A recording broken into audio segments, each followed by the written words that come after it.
राजकीय, शासकीय, त्याच्यानंतर सर्व जाती धर्मानुसार हिंदू असो, बौद्ध असो, ख्रिश्चन असो, मुस्लिम असो, सर्व प्रकारच्या जाती धर्मांना याची फुलांची मागणी आहे। मी आपल्या शेतकरी बांधवांना एवढं सांगू इच्छितो की फुलशेती हा रोज पैसा देणारा व्यवसाय आहे। हा जर तुम्ही याची जर सुरुवात केली तर निश्चितच आपल्या परिवारासाठी आपण आर्थिक सुबत्ता आणू शकतो।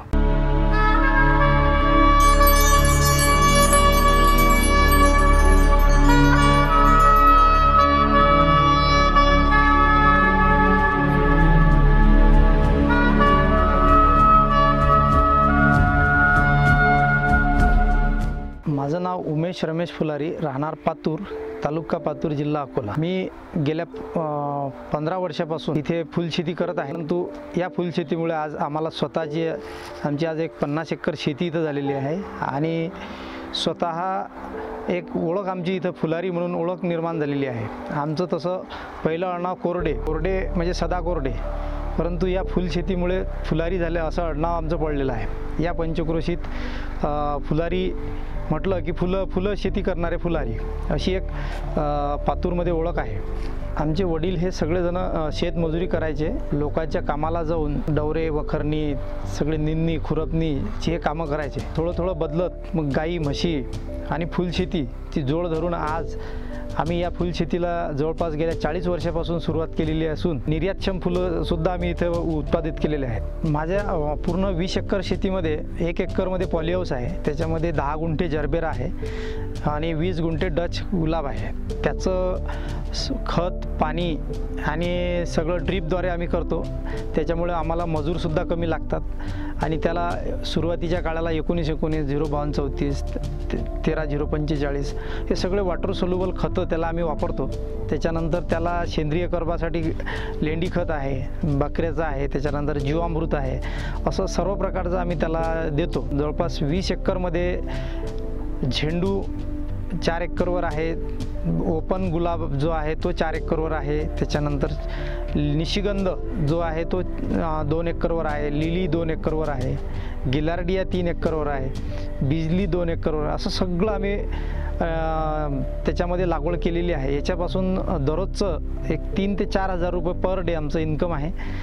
बाहेर जो गुलाब लागलेला आहे टॉप ग्लॅडिएटर, याचं नियोजन आम्ही फवारणी खतं साधारणतः सेंद्रिय खतं ज्याला जास्तीत जास्त वापरतो, त्याच्यामध्ये जीवामृत आहे, गांडूळ खत आहे, त्याच्यानंतर बाकीचे स्लरी आहेत, त्याच्यावर येणारी थ्रिप्स माइट्स लीफ मायनर याच्यासाठी एक दशपर्णी अर्क झाला, काही ऑर्गॅनिक औषधं झाल्या, हे त्याच्यावर आम्ही स्प्रे घेतो आणि एक चांगलं उच्च दर्जाचं फुलाची क्वालिटी ते निर्माण करून याला छाटणी घेणे, खतं उकरी करणे, त्याच्यानंतर 1919 52 34 असे फर्टिगेशन याचं त्या व्यवस्थित मॅनेजमेंट करून आम्ही त्याचं उत्पादन एक चांगलं घेतो। मी या फुलांच्या पॅकिंगनुसार प्रतवारी करून एकदम A ग्रेड B ग्रेडचा माल ग्रेडिंग करून वेगवेगळ्या पद्धतीने पॅकिंग करून इथं स्वतः आम्ही मार्केटला जे काही फुलाचे व्यापारी आहेत हार करणारे त्यांना स्वतः विकतो। त्याच्यामुळे आम्हाला एक चांगला उच्चांक दरसुद्धा मिळतो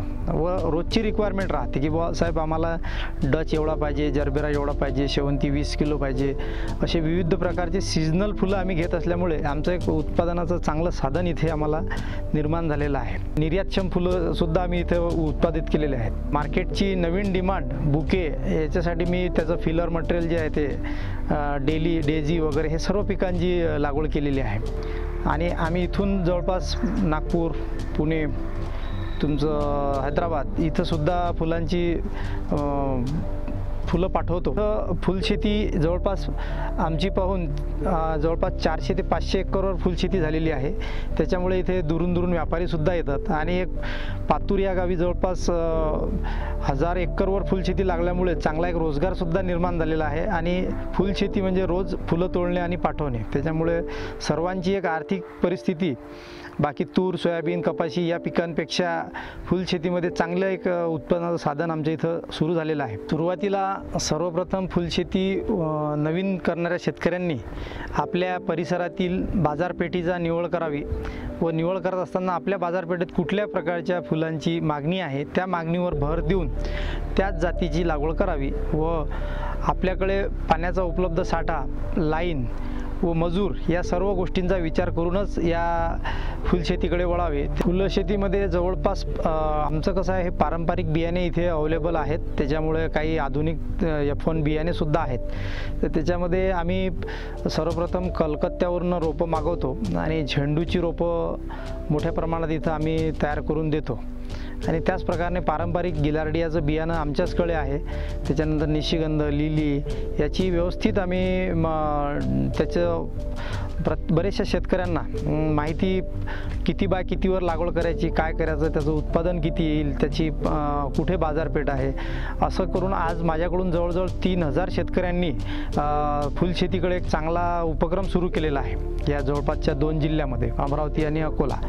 तर या सर्वांना आम्ही रोपं, त्याच्यावरचं कीड, रोग, फवारणी, कधी तोडायचं, काय तोडायचं, याचं सर्व मार्गदर्शनसुद्धा आम्ही शेतकरी भावना या माध्यमातून सगळ्यांना देत असतो. जन्मापासून ते मृत्यूपर्यंत सगळे सामाजिक कार्य, राजकीय, शासकीय, त्याच्यानंतर सर्व जाती धर्मानुसार, हिंदू असो, बौद्ध असो, ख्रिश्चन असो, मुस्लिम असो, सर्व प्रकारच्या जाती धर्मांना याची फुलांची मागणी आहे. त्याच्यामुळे फुलशेती हा असा एक व्यवसाय आहे की याच्यापासून कधी न संपणारा, आर्थिक सुबत्ता देणारा शेतकऱ्यासाठी चांगला एक फुलशेतीचा हा उपक्रम आहे.